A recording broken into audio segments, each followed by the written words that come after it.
Schilling Show continues on this Wild Wednesday edition of the program, and I'm pleased to welcome back to the show, who was a guest here a few years back. Joel Gardner is president of the Jefferson Council, a 1970 UVA alumnus, and today the topic is anti-Semitism at UVA. It's a problem. We actually have an editorial, a guest editorial at shillingshow.com detailing this, and you can go there right now to take a look at it. But Joel Gardner, thank you so much for joining us once again on this most important topic. It's great, Bob. Nice to be speaking to you again on this very, very important topic. I think we should start here. You reference it briefly in the piece, and it's not really what you focus on. But you have had your own personal experience with anti-Semitism growing up. I wonder if you just speak to that briefly, because it provides context for the entire conversation. Sure. I grew up in what I would call an ethnic ghetto in New York City. Most of the people where I grew up were children of immigrants who were either Italian, Irish, Jewish. And, we didn't think any. I really never thought about anti-Semitism in my own personal life. But I did grow up in the shadow of the Holocaust, and I can remember my mother sitting in the living room when they were first releasing the films of the camps, when the American troops came and liberated the camps. And she ushered me out of the room because she didn't want me to see the horrors, and she was in tears. So I knew the history, but I hadn't really had come into contact with it until I applied to colleges and found out later about all of the quotas that still existed at the Ivy League schools. I mean, very much my being at UVA was as a result of the quotas, particularly applied to Jewish kids from New York City, where there's so many well-qualified kids. And when I got down at UVA, which I quickly fell in love with, but I very much came into contact with what you'd call the social anti-Semitism. And that was in clubs I knew around Charlottesville, which wouldn't take Jewish members. When I first came in, UVA was still very much fraternity-dominated, and very few of the fraternities would rush a Jewish kid. There were 3 Jewish fraternities when I first got there, and maybe 2 or 3 of the other 30-some odd would even consider rushing a Jewish kid. And when I got out into the real world, first as an attorney and as an investment banker, I was in a situation where anti-Semitism came out sometimes subtly and sometimes less than subtly. And that was in the 1970s, and I think things were starting to change then. And I think we went through a pretty long period where we moved away from, like, the old, if you remember the famous movie Gentleman's Agreement with Gregory Peck, from that kind of era where, hotels were blacklisted for Jews and clubs were, and there still are clubs, even down here where I am now in the Palm Beach area. But I think a lot changed in the 70s. And I think the Jewish people in America really felt that they were being integrated into the society pretty well, until a lot of it's still underlying, but really exploded on October 7th. I think what's so important in all of this is that people, as you mentioned, had begun to feel at peace, and especially in America, that it could never happen here. And the fact that it has been so virulent, Joel, leads me to believe that it has been bubbling under the surface for a long time, and these people with these inclinations just found it convenient to start speaking out in the aftermath of October 7th.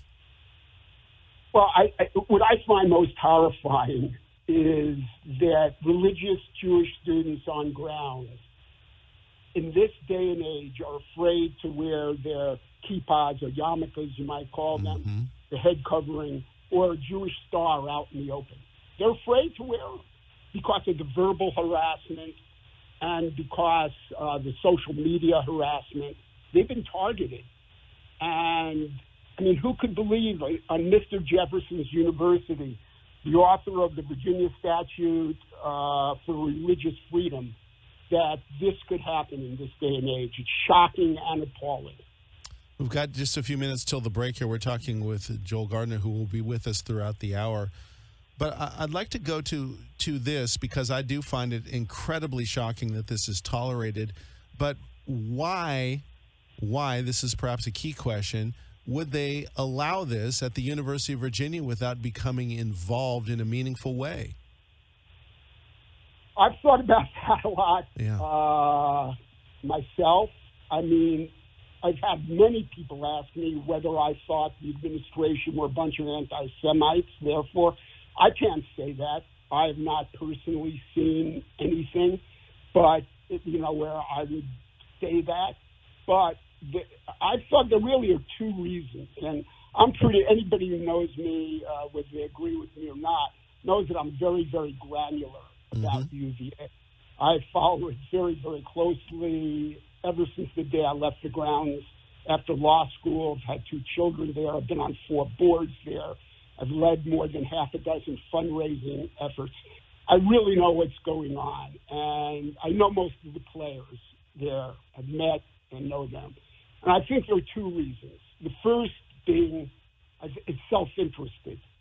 I mean, most of the people there do not have that are running the university, do not have a deep background at UVA. Jim went to the law school, but that's off in the North Grounds. He was never imbued with the UVA, I think, traditions. I think a lot of them were looking for the next step after UVA, and they were more self-interested in their own careers than they were overall with the well-being of the university.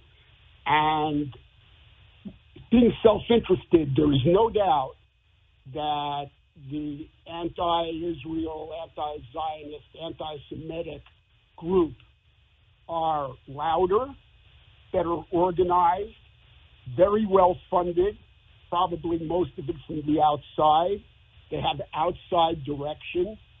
And I think a lot of it is the squeaky wheel, and particularly the faculty. I mean, there's a saying I've heard many times that most college presidents live somewhat in fear of their faculty. And the faculty at UVA is overwhelmingly leftist. And I would say most, if not most to a great degree, of the faculty are probably pro-Palestinian, anti-Israeli, and make themselves heard. Hell, was almost 80, or maybe it was more than 80 faculty signed on to an open letter saying that the events of October 7th needed to be viewed in context. Now think about that for a second. I mean, 2 college presidents, including our own Liz McGill, who became president of Penn, and the president of Harvard, were relieved of their duties because they said that students demonstrating what they were saying had to be viewed in context. Here, these faculty members wrote that murder, rape, torture, killing children in front of their parents, parents in front of their children, needed to be viewed in context. Incomprehensible that an academic at a University of Virginia could sign on to something like that, but they did. So I think they're very wary of going up against what they see as the tide, both amongst student groups and faculty.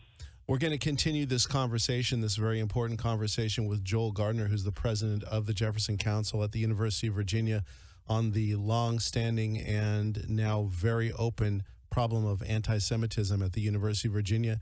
If you have comments or questions, if you would like to chime in, we'd love to hear from you. Let me give you the number. It's 220-2390. Make a note of that. It's a different number, 220-2390.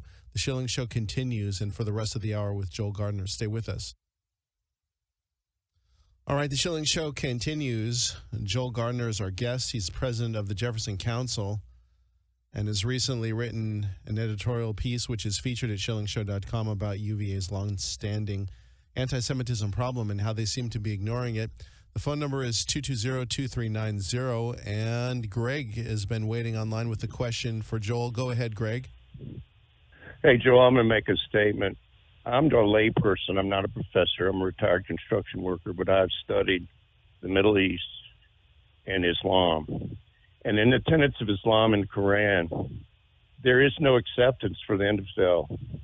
They either got to move out of the country, be taxed heavily, or killed. And these radical tenets of Islam has slipped into our universities by funding from Arab countries, Muslim Brotherhood, and Islamist organizations. This is evil. It needs to stop. And I think that all universities that support this should be defunded with any federal money. The Hamas were murderers, and they killed those people. And the only way to get rid of this radical Islamist problem is to completely destroy it. And any professor that condones it should be fired. Any university that condones it should not receive any government money. And I'll just get off and get your opinion on that. All right, Greg, thank you very much. Joel, go ahead. Look, I served on the university committee for free expression. And I think the ability to have civil and open debate is very, very important. What we have here, or what's been going on here, has not been civil and open debate in any way that has traditionally gone on at the University of Virginia. We've had, within our statement on freedom of expression, we had exceptions, and the exceptions were for threatening speech, harassment, and for expression that is illegal. And we had all three of those going on, coming from the groups that were parading around the grounds with statements calling for the destruction of the state of Israel, masked in violation of Commonwealth law, actually a felony, advertised with some of the most threatening posters, one which showed one of the Hamas tractors going through a security fence on its way to rape and murder. And the reason I think that they didn't, there was a second reason I was talking before, Rob, about why I think they didn't take action. Yeah. And I think a lot of this is the detritus of the DEI agenda that the university has been pushing for years. And, you know, Dean Kronman of the Yale Law School said, DEI is just a political campaign masquerading as an educational ideal.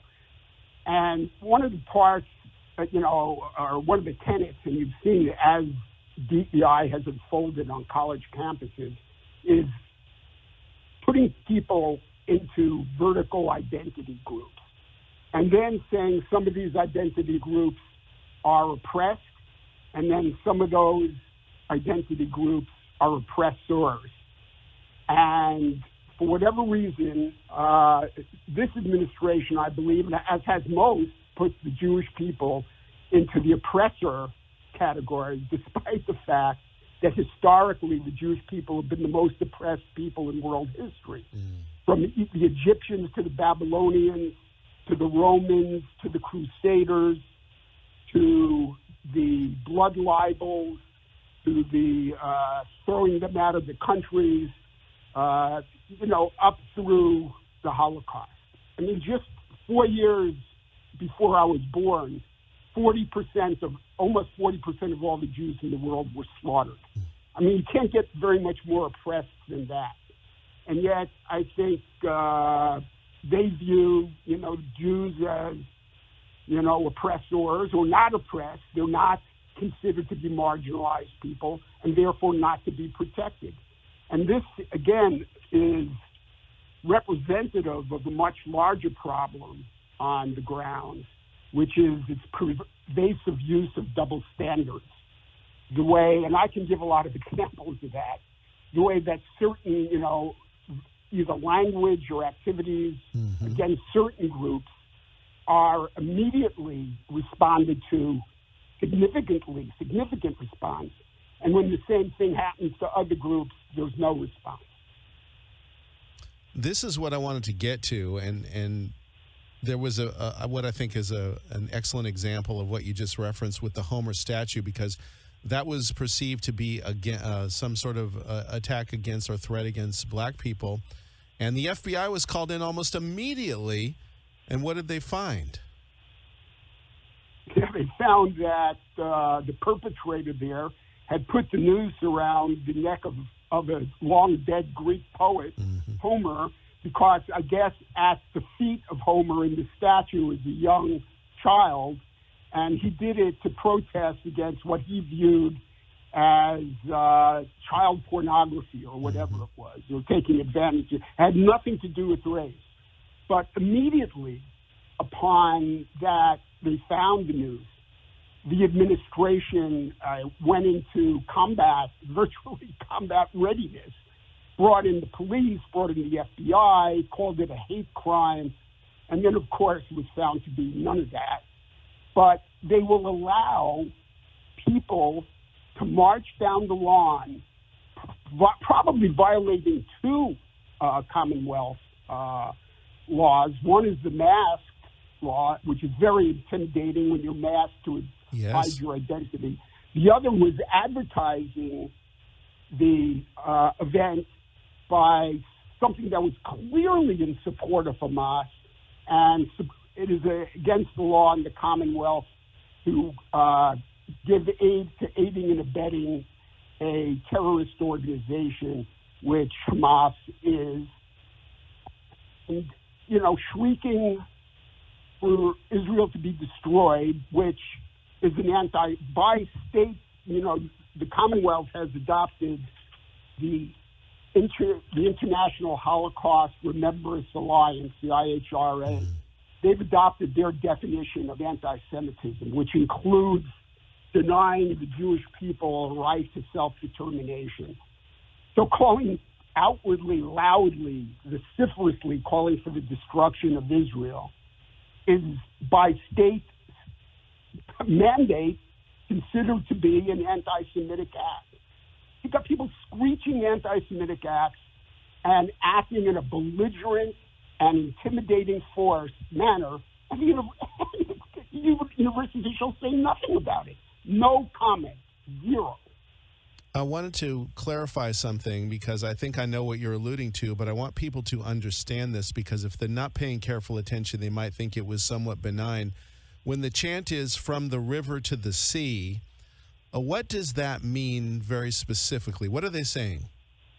What they're saying is that the land, after the partition of the Palestine, after World War I, it got partitioned, and there was the country of Transjordan became part of the Palestine Mandate, and the rest of it ran from the Jordan River to the Mediterranean.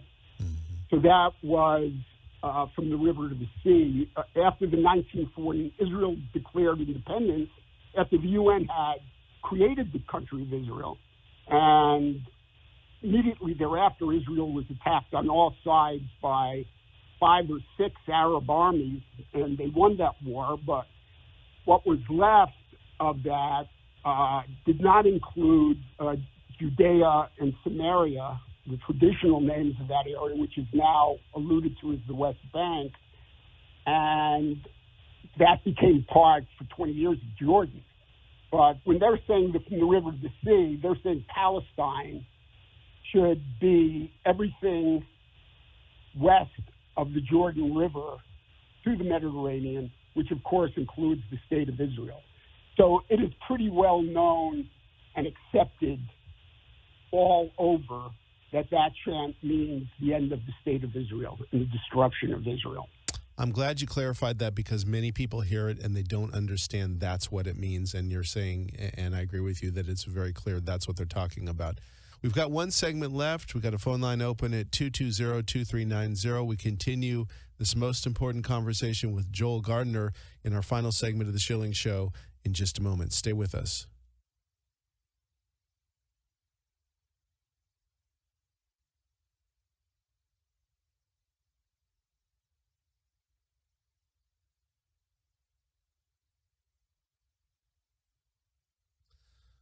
All right, the Schilling Show into our final brief segment for today, about 5 minutes left, with Joel Gardner, the president of the Jefferson Council. UVA Leadership willfully ignoring long-standing anti-Semitism problem. So we ought to talk about, before this time gets away from us, Joel, what needs to be done and how to go about doing it, because this is a problem that's not going to go away on its own, obviously. Yeah. Well, I think the most important thing is for the administration to openly accept that anti-Semitism is a distinct and separate problem apart from what they call religious inclusion. Mm-hmm. The way that Jewish students have been treated on the grounds, particularly in the past year, so far exceeds the intimidation and hatred that's been shown, at least since I've been affiliated with this university in 1966. There's been nothing like that, and they have to accept that.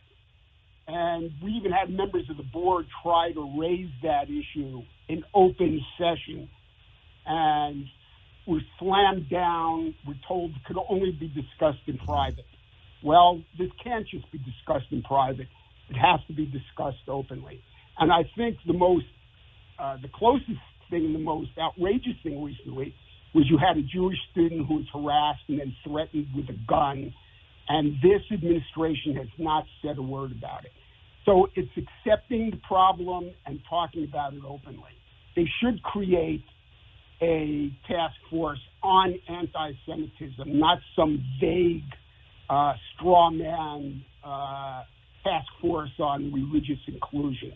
That was nothing more than a cover not to have to deal with this specifically. And then there were some specific things. They should not allow, we didn't even get into how so many members of the faculty have brought this into the classroom. And I've spoke to so many Jewish parents whose kids were Jewish children who were upset when they go into a class, an art class, or a class that has nothing to do with geopolitical issues, and have their teachers talking, saying that Israel, is committing genocide and they should do this and that. It shouldn't be. Politics should not be in the classroom. The classroom, we were supposed to be educating students, not indoctrinating them. And I think far too often, this administration has allowed their faculty members to bring their own personal, political, and social agendas into the classroom. And by the way, that goes far beyond just anti-Semitism. So that's nobody. You keep it out of the classroom. And now they've been using the libraries as a staging area for protests and have flooded the library with posters, with intimidating posters. And again, I had a parent tell me that her daughter had gone into the library to study and saw that and was so upset she left. Mm-hmm. The library is a place for studying, research, contemplation. It's not a place for someone to be pushing their political agendas. And, we just had, and I don't know if people are aware, but just maybe it was yesterday or the day before or earlier this week, a week ago, Governor Youngkin, after they found a cache of weapons held by the Students for Justice in Palestine at George Mason University, was quoting as saying that the SJP pose a clear and present threat to Jewish students and the Jewish community in Virginia. He's saying this group, which has been parading up and down and having mass demonstrations throughout the grounds for at least a year, they haven't even said a word about that. Here's the governor saying that this group poses a threat to the entire Jewish community in UVA. I mean, just think for a moment, and this is the double standard. What would our administration say to a bunch of hooded Klansmen walking down the lawn with a burning cross? Would they have no comment to that? It's very clear that that is a double standard and that, of course, they would say something about it immediately. So I think in closing all of this out, there is a call to action here, and I know a lot of the people in the listening audience are concerned about this. So what is the call to action of people who are outside of the UVA community but are extremely concerned for the safety and well-being of the students that are affected by this, but also for the community at large? One of the few things I think that this administration will react to is notoriety and pressure from faculty, students, parents, the community. I mean, what's so important is to become educated, to know what's going on, to follow what's going on, not to just listen to the platitudes that come out of the administration, but actually find out what when I was in the Army, they called facts on the ground. And here, of course, you could say it's facts on the ground. Yes. They should learn what's actually going on, and when they see something that is troubling, where there's not an appropriate response to intimidation and threats and harassment, they need to speak up. They need to write to the administration and the Board of Visitors. They need to call them. They need to write into their newspapers and talk on the radio, because I think that is something the administration reacts to, and that is public opinion. And if there's enough public opinion here, and we do what Thomas Jefferson's dictum is to follow the truth wherever it may lead, and I think, in fact, we can actually get something material done here. Joel Gardner, I really appreciate you speaking out on this issue. If people want to be in touch with you or get more information, tell us quickly how they can do that. They can do it through the Jefferson Council, which I'm president. They can go to our page. They can contact us through that. People who are interested, the Jefferson Council was formed by groups of alumni and faculty and students and friends and parents who are concerned about depoliticizing the university. Indeed. And making sure the university is there to educate and not indoctrinate. That's what it should be. Joel Gardner, it's been a very instructive hour. You know you're welcome here anytime. We appreciate the work you're doing at the Jefferson Council, and please extend our regards to all of your colleagues. Thanks, Rob. It's been a pleasure. And we will do it again, and we will keep on top of this story. Even if nobody else does, we will here on The Schilling Show. That's going to wrap up today's edition of The Schilling Show. Thank you so much for your patronage of this program. Send me an email, robs@wina.com. We'll see you soon on The Schilling Show.